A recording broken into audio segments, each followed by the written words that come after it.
Well, look what just arrived here. A fantastic classic British sports car. The Triumph Spitfire. This one's 1974, I believe.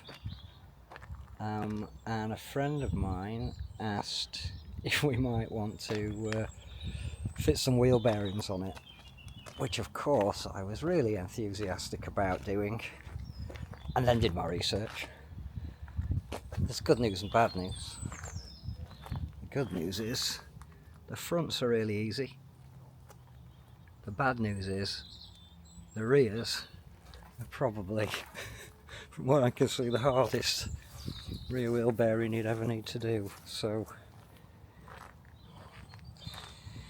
let's get into it. I'm going to keep it running. Beautiful thing.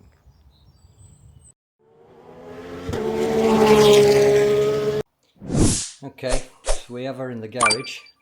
The first bit of fun here is it's too small for the lift. Too small. Well, how's that work? Let me show you.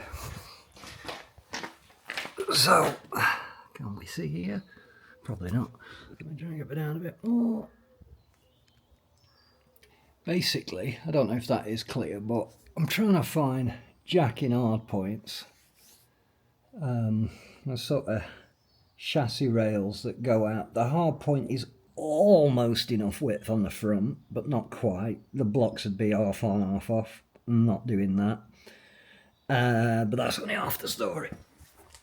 The other end is even worse. So, gimbal back. We have got oh god, you can't see anything. It's very low. Yeah, you can maybe sort of see. There's nothing here. Nothing. I've got to really get it on that. Is it that bit of? I don't think it's a subframe in this. I think it's all chassis rail. And you'd need to kind of. It's way too small. Way too small. So I think what I'm going to do is I'm going to put it on the other side of the garage, and we go in old school jack axle stands. My fear with this thing, or what I want to be careful with, is I know that these things, if you leave them jacked, they're going to bend.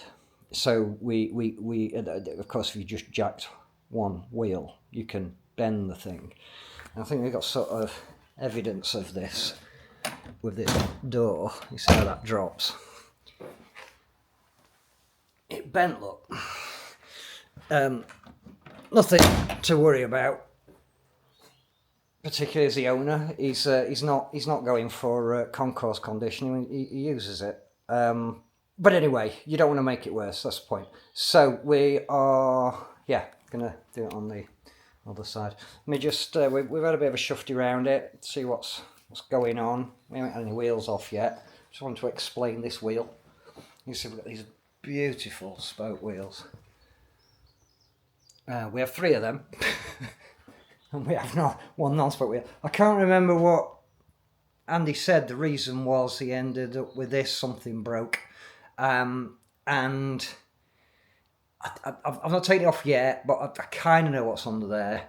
I don't really know what's under there with these, but it's have some spline that screws onto. That spline's gone, but it just happens that the bolts line up. Anyway, so the telltale though is it looks like it needs a spacer, because that stub axle or whatever it is isn't there. If you look at it, it's a beautiful. I love that little camber. If you can see that there. But yeah, I don't know. We'll have a look into that. I'd like to encourage him to find a new wheel, because it's just a shame otherwise. We'll still look around the paintwork. No offence, Andy, it's not fantastic, but we might be able. Let's have a respray. We can see that.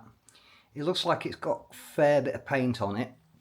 So we might be able to flatten it a bit, but I've got to be careful because we've got, I don't know if you can see, I think it's contaminant on the paint. It's not rust bubbles or anything, so I want to be careful because I don't want to just go through it. And if you can see here, look, it's not, I don't know, we'll assess. I don't want to go far. He's not asked me to do that. I just wanted to clean it up for him a bit. But we'll do what we can. Chrome and stuff. There you go. Nice. Right, Flodster. Let's see how we get on. So what we'll do is I'm just going to share an experience with you that I haven't had for a very long time. I think I may have been a teenager when I last had to deal with the starting of an old British Leyland vehicle. And you know the thing, we have a choke in this this thing. Now I know I'm showing many of my viewers know this very well, but some of my viewers have never experienced the delights. Hopefully it's a sunny day, so we're not going to have the old winter start fun. I don't know if people remember, you used to have to carry a lump hammer in your car so you could give your start motor a wallop if it froze up. Wait to treat. Ooh, another classic feature, a cigarette lighter. An actual cigarette lighter. I don't know if that works. I think I just pulled the thing out. Probably doesn't work. So, let me share this experience. So let us get in our fantastic 1974 British Leyland Triumph Spitfire. I love this, by the way, because I noticed yesterday all British Leyland logos on the pedals. And very bizarre, this accelerator pedal's like in the wing. It's really far over. In case any Spitfire experts want to comment on my observations. Right, so I'm gonna get myself in. Oh, we're gonna start it up incredibly low. I'm used to my Mk4s. I used to have a Mark 1 as well, it's very low. But this is like Lotus low. I'm really on the floor here.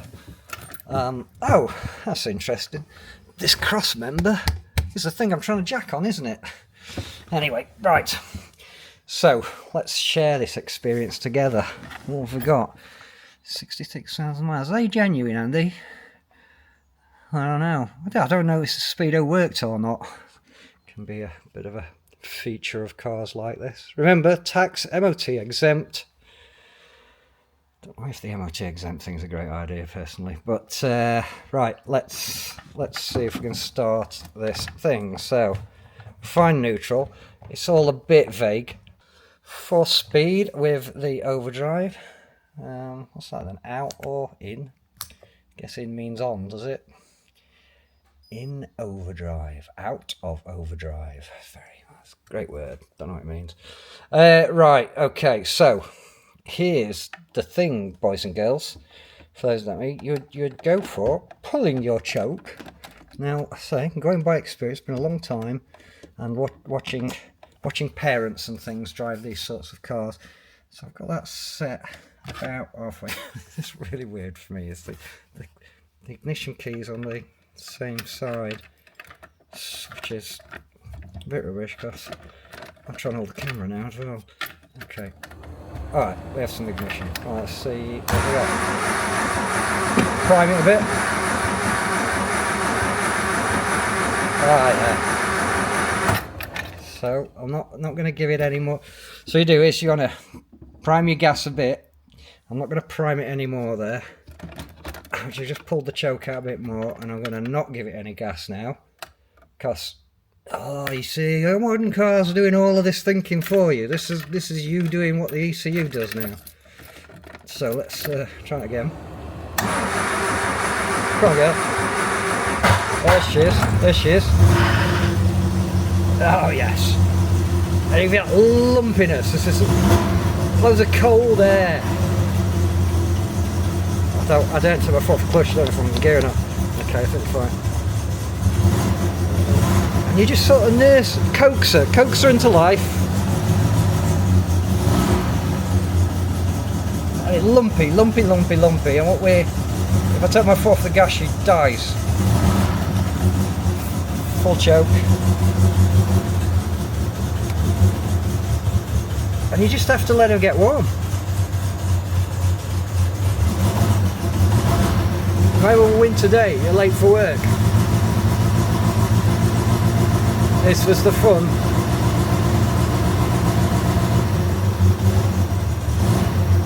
So drop the coach in, choke in, kind of halfway. She's nearly ticking over.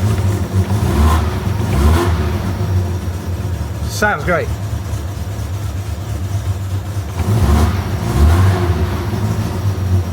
She feels, she's warming up, you can tell.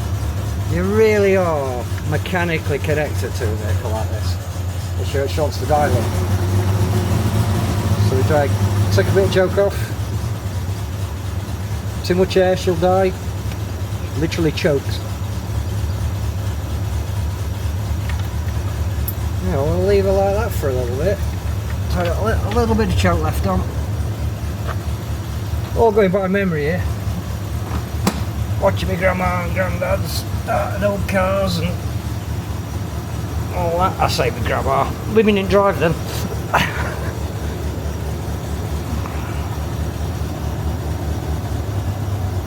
There you go. Oh, see, got a bit more choke. See, let choke off and it dies. There you go. Lovely. Lovely, lovely. Ooh, it's smelly. Smelly. I have to admit, all the cars are definitely dirtier. Cars today, petrol cars today are clean. Don't let anybody tell you they're not. This is what our exhaust used to be like. And it smells, smelly. It smells great, but probably not good for you. Right. I'm going to see if we can shift it. I'll try and film it.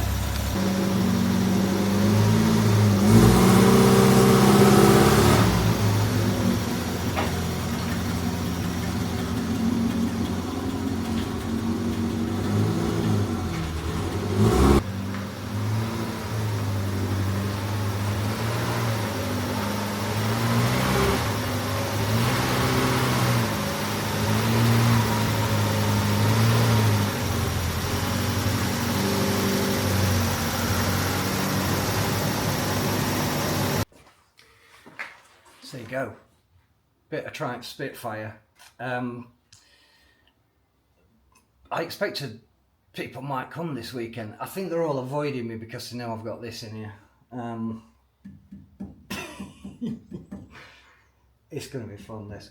We're going to do the fronts first, the front bearings first, because they do look pretty easy. Famous last words. But they don't look anywhere near as bad as the rears. That's a definite truth. So we'll do those. We're gonna, and yeah, we'll save this for Andy. We'll get it ready for him.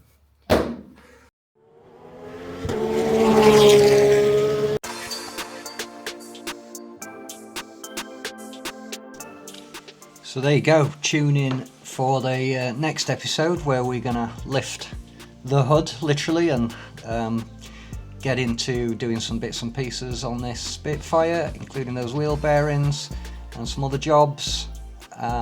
If you've reached this far in the video, surely you've hit that subscribe button by now.